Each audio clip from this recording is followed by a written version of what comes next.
Salut YouTube, aujourd'hui on se retrouve pour une nouvelle vidéo de test et de review du jeu Dice Throne. Est-ce que, Idril, tu peux nous en dire un petit peu plus? Pas du tout. Alors, je me rappelle que c'était... En fait, c'est un mec qui gouverne depuis des plombes. Ouais, On c'est on le nomme le roi le fou. roi fou Et depuis le 1000 mec, ans.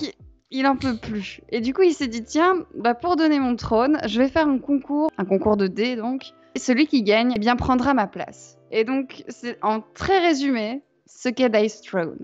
Voilà.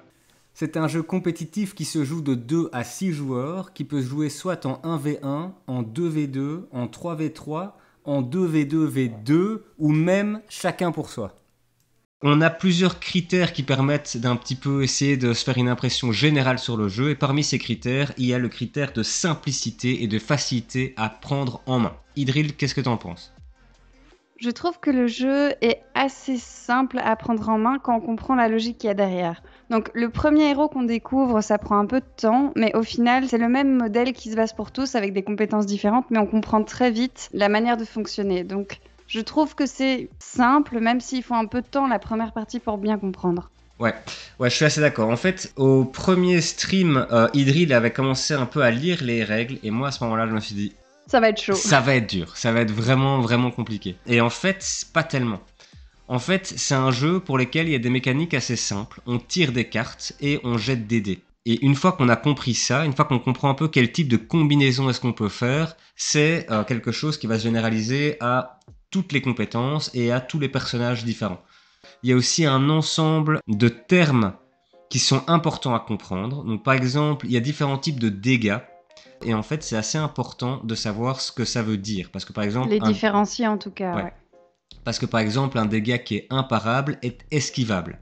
Et donc, c'est important de bien connaître ce que englobe chacun de ces termes pour savoir comment réagir, ou tout simplement ce qu'on peut faire ou ce qu'on ne peut pas faire. Un deuxième critère par rapport à la rapidité du temps de jeu et les temps morts. Alors ça, je dirais que ça dépend à quel point on est à l'aise avec le jeu. Donc la première partie, il y a plus de temps mort parce qu'il faut le temps de relire la compétence du héros, etc. Mais quand tu connais bien ton personnage, ça va très vite. Ouais, c'est ça. Je sais pas ce que t'en penses, mais... Les actions entre chaque personnage se règlent un peu de la même manière. On comprend vite un peu ce qu'on doit essayer de maximiser à quel moment. Et du coup, notre tour de jeu se passe vite. Et le tour de jeu de l'adversaire est important à monitorer. On est particulièrement attentif aux combinaisons qui sortent de l'autre. Parce qu'on Non, et en doit... plus, tu as une phase active pendant la phase de hausse, c'est que tu te défends par rapport aux C'est dégâts. ça. Donc tu es même actif, C'est ça. vraiment, On est réactif. pendant... Ouais. C'est ça. Donc c'est très agréable, t'as jamais de temps mort, sauf, oui, je vous dis, au début, il y a la lecture, mais ça va assez vite pour finalement dépasser ça et jouer pratiquement tout le temps. Et c'est très agréable.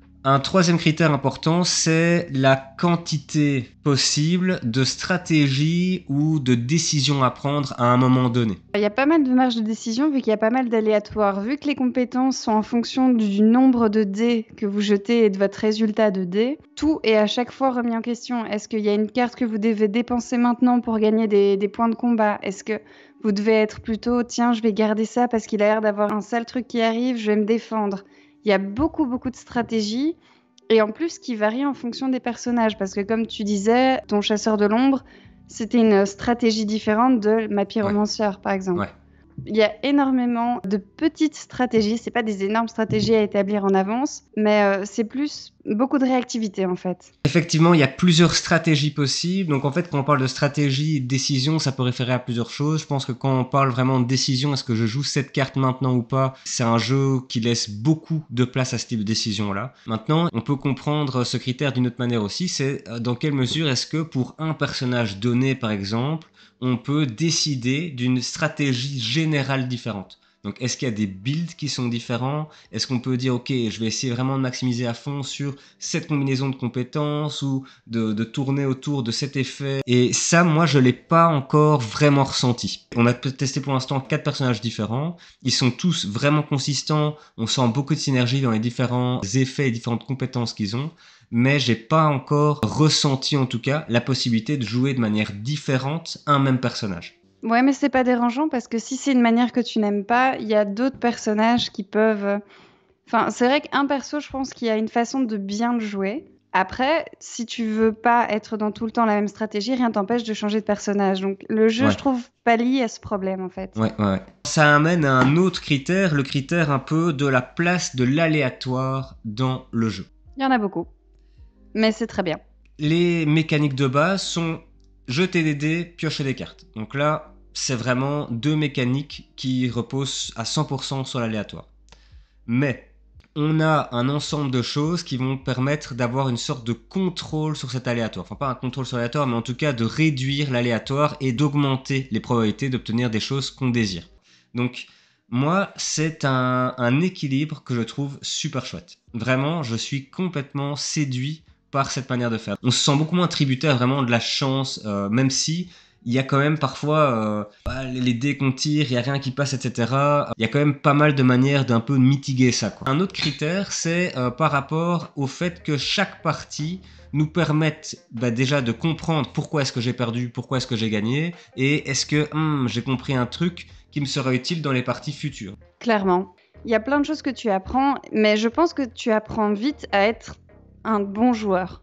Ouais, c'est ça, c'est un apprentissage qui est transversal. Donc par exemple, comme l'a dit Idril, cette partie-ci, j'ai compris, j'ai dit, l'effet, le bounty, qui est un effet persistant, un debuff persistant que je place sur l'adversaire, en fait, c'est quelque chose qui a un autre nom et des autres effets sur presque tous les autres personnages. Et donc en fait, c'est important de savoir pour chacun des personnages qu'il faut faire attention à ça en début de partie particulièrement. On parle aussi de l'aspect de rejouabilité. Très rejouable. En plus, là, on n'a que le pack de base, mais on sait qu'il y a beaucoup de DLC qui proposent des personnages en plus. Donc, toutes les combinaisons entre personnages, en plus, savoir que tu peux faire 2 contre 2, même 3 contre 3, je pense, ça donne une rejouabilité, je vais pas dire infinie, mais presque, quoi. Effectivement, la rejouabilité, on peut jouer plusieurs fois le même personnage, et étant donné qu'on joue avec des jets de dés et piocher des cartes, il y a de l'aléatoire qui fait que chaque partie sera différente. Chaque opposition est différente aussi. Donc si je joue le Gunslinger contre le Pyro versus contre le Moon Elf, la partie sera différente. Et comme l'a dit Drill, on a plein de personnages qui se jouent de manière vachement différente. Et c'est un jeu où il y a plein de gens qui spontanément créent des persos. Et en fait, ce qui est assez intéressant, c'est que c'est un jeu qui permet un peu d'être personnalisé. Et ça, c'est assez, je trouve, unique. Bon, évidemment, c'est difficile de créer des trucs qui soient équilibrés, mais je trouve que c'est assez unique comme facette pour un jeu. Ouais. Et du coup, ça t'appelle quand même à rejouer ou à essayer d'autres personnes en disant « Oh, le tien, il avait l'air trop fort, viens, on échange la prochaine partie. » T'as vraiment ce sentiment-là, je trouve. Tu as introduit le prochain critère qui est le critère de tension qui est généré par le jeu. Il y a parfois un peu de frustration, mais c'est jamais très négatif. Ouais, c'est ça. Parce que tu dis, bon, il a eu du bol et moi, j'en ai pas eu, et puis voilà. Mais il y a aussi des très chouettes moments où tu dis, ah, j'ai enfin réussi à lui foutre un combo dans la gueule, et donc c'est super chouette aussi, quoi. Ouais, c'est ça. Donc tension clairement positive. Évidemment, il y a une frustration qui peut être ressentie. Par exemple, je fais une combinaison que je trouve trop cool, et là il y a Edril qui me dit bah non, en fait je change la valeur d'un de tes dés, qui la casse complètement. Ouais, là ça fait râler, mais c'est donnant, et oui, ça reste de la compétition, donc forcément, si vous êtes quelqu'un qui aimait bien gagner, il y a des moments où vous serez frustré. Et ça peut être agréable de plusieurs manières différentes. Donc il y a des gens qui peuvent vraiment trop adorer faire la combinaison et qu'elle sorte bien. Et il y a des gens qui au contraire peuvent un peu, presque de manière plus sadique, éprouver beaucoup de plaisir à contrôler le jeu en empêchant le joueur adverse de faire ses trucs, quoi. Par rapport à l'interaction entre les joueurs. Fais toujours attention au jeu de l'autre, on s'attaque, on se défend, donc forcément il y a une interaction qui est clairement là. C'est difficile de jouer dans ton coin, c'est impossible même. C'est clairement un jeu de duel. On pourrait très bien ne pas regarder ce que fait l'autre, mais ce serait clairement à notre désavantage. Un dernier critère qui est maintenant un critère plutôt plus subjectif par rapport à l'atmosphère, aux illustrations, le lore, l'immersion, vraiment l'aspect un peu... Je trouve les illustrations magnifiques, et ce qui est très chouette, c'est que les compétences sont vraiment raccord par rapport à ton personnage. Ouais. C'est très agréable, très immersif, et moi j'adore vraiment les illustrations, un gros point positif du jeu. Ah ouais, la pyro est magnifique. Ah, vraiment, la pyro elle est dingue. Elle est absolument dingue. Et je suis tout à fait d'accord avec toi, je trouve vraiment particulièrement cool le fait de pas seulement avoir des illustrations, des noms qui claquent, mais que les compétences soient vraiment raccord, quoi. Et peut-être que nous, dans le consortium de l'ombre, on pourrait essayer de créer un ou plusieurs persos du consortium de l'ombre. Ça pourrait être vraiment très chouette, quoi. Voilà, on espère que cette vidéo vous aura plu. Si vous avez aimé la vidéo, n'hésitez pas à le manifester en la likant ou en vous abonnant. On stream tous les lundis, mercredis soirs sur Twitch et le samedi matin, donc de 10h30 à 12h30. Ça nous ferait évidemment très plaisir de vous voir. Plein de bisous. Ciao, ciao!